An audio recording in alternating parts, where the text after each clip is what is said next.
আসসালামু আলাইকুম। আশা করি তোমরা অনেক ভালো আছো। এখন আমরা রাইট ফর্ম অফ ভার্বের বাকি অংশ, বাকি বিষয়গুলো দেখার চেষ্টা করব। যেমন বিভিন্ন ফ্রেজ, ওয়ার্ড, ক্লজ, বিভিন্ন কিছু দিয়ে বোঝার চেষ্টা করব যে রাইট ভার্ব বা সঠিক ভার্বটি কোথায় ব্যবহৃত হয়েছে, ভার্বটি কোন ধরনের আছে, কোন টেন্সে আছে, এই বিষয়গুলো আমরা বোঝার চেষ্টা করব এখন।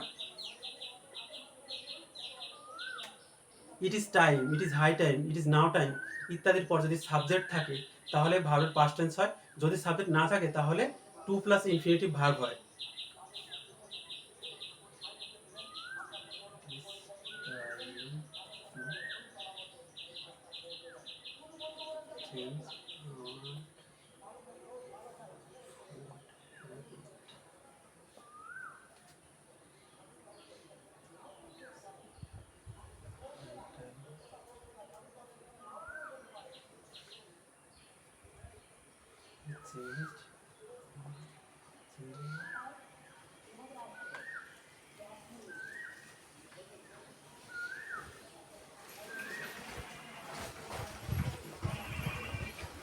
It is time to change our food habit, এখানে সাবজেক্ট নাই, এই জন্য টু প্লাস ইনফিনিটিভ বসছে। টু প্লাস ইনফিনিটিভ বসার নিয়ম হচ্ছে যদি সাবজেক্ট না থাকে তাহলে to plus verb present form হবে। আর যদি it is high time we change, subject আছে, it is high time we change our food habit, মানে হচ্ছে এখানে ইট ইজ হাই টাইমের পরে সাবজেক্ট থাকার কারণে ভার্বের সাথে ভার্বের সেকেন্ড ফর্ম অর্থাৎ পাস্ট টেন্স বসছে। We change our food habit, we change our food habit, we subject থাকার কারণে পাস্ট টেন্স বসছে।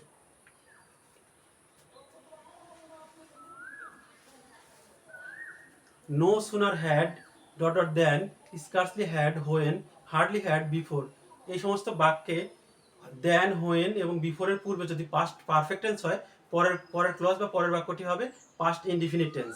আমরা এক্সাম্পল সহকারে দেখব এখন। No sooner had we reach the station then the train left. No sooner had we reached the station than the train left. No sooner had than এর নিয়ম হচ্ছে এটা পাস্ট, এটা পাস্ট পারফেক্ট, এটা পাস্ট পারফেক্ট টেন্সের গঠন এটা। আর এটা হচ্ছে past indefinite tense, the train left past indefinite আর past perfect tense.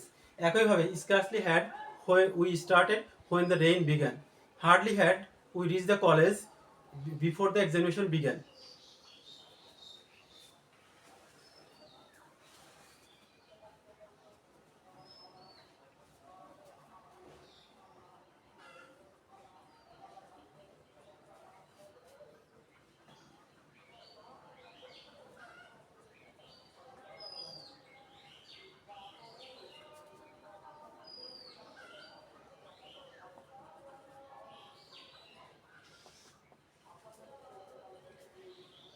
He said that he would go home the next day, এখানে এটার একটা রুল আছে বা নিয়ম আছে। রুলটা হলো যে মেইন ক্লজে যদি ভার্ব পাস্ট টেন্স হয়, মেইন ক্লজ হচ্ছে হি সেইড দ্যাট এর সে হচ্ছে প্রেজেন্ট ফর্ম, সেইড হচ্ছে past form.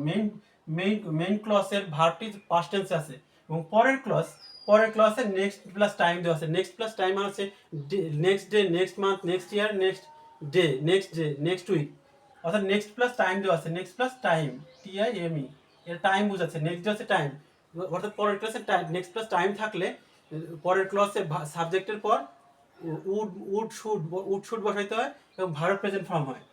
Would subject he, would হচ্ছে বসছে, উড বসার পর এখানে ভার্ব প্রেজেন্ট ফর্ম বসছে। অর্থাৎ he said that he would go home the next day, অর্থাৎ মেইন ক্লসের ভার্বটি পেজে পাস্ট টেন্স, পরের ক্লসে নেক্সট ডে থাকার কারণে সাবজেক্টের পর উড এবং ভার্ব প্রেজেন্ট ফর্ম বসছে। এবার আসে উড দ্যাট সবসময় অবাস্তব ইচ্ছা প্রকাশ করে, এটা সবসময় এক্সক্লামেটরি সেন্টেন্সের সাথে যুক্ত থাকে। যেমন উড দ্যাটের পরে যদি টু বি ভার্ব হয় তাহলে ওয়ার বসে, উড দ্যাটের পরে যদি টু বি ভার্ব না থাকে তাহলে যদি অন্য কোনো ভার্ব বসে তাহলে কুড এবং ভার্ব প্রেজেন্ট ফর্ম ইউজ করতে হয়। যেমন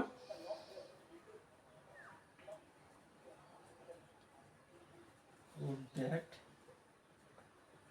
I were a but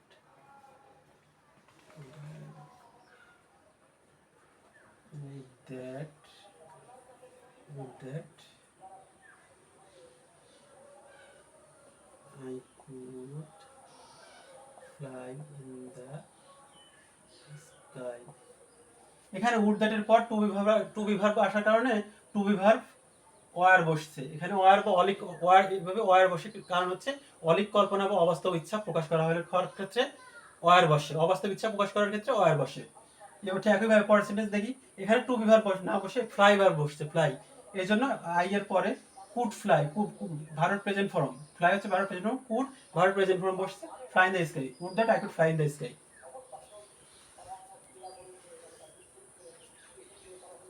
I wish, I fancy, I desire, এগুলোর পর সবসময় ভার্ব পাস্ট টেন্স হয়। এগুলোর পর যদি টু বি ভার্ব ব্যবহৃত হয় তো সেক্ষেত্রে ওয়ার বসে।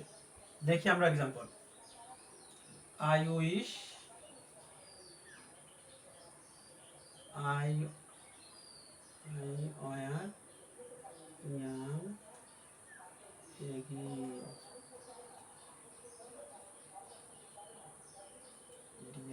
I desire, I have the wings of bird. এখানে আই উইশ, আই ডিজায়ার দ্বারা সবসময় পাস্ট টেন্স বোঝায়। পাস্ট টেন্স এখানে পাস্ট টেন্স বোঝাচ্ছে হ্যাড হচ্ছে পাস্ট টেন্স, হ্যাভ হচ্ছে প্রেজেন্ট ফর্ম, হ্যাজ হচ্ছে পাস্ট ফর্ম, হ্যাড হচ্ছে পাস্ট পার্টিসিপল ফর্ম, ওটাও পাস্ট ফর্ম।